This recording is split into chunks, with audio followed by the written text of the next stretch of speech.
Dinas Pekerjaan Umum dan Perumahan Rakyat Provinsi Papua Barat Daya terpaksa menghentikan sejumlah proyek infrastruktur. Hal ini dilakukan setelah adanya kebijakan efisiensi anggaran.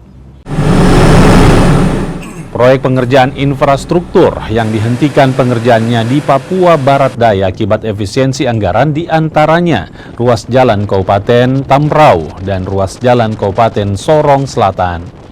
Sementara untuk bangunan yang dihentikan sementara adalah pengerjaan kantor Samsat di Kabupaten Maibrat dan Kabupaten Tambrau.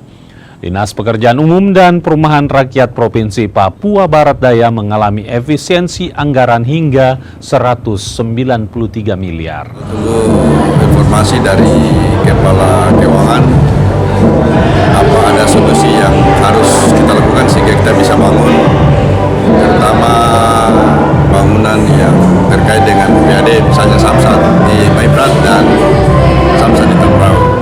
Kurang lebih dana kita terpotong itu 193 miliar dari PU Provinsi, 193 miliar. Termasuk dak dan juga daun.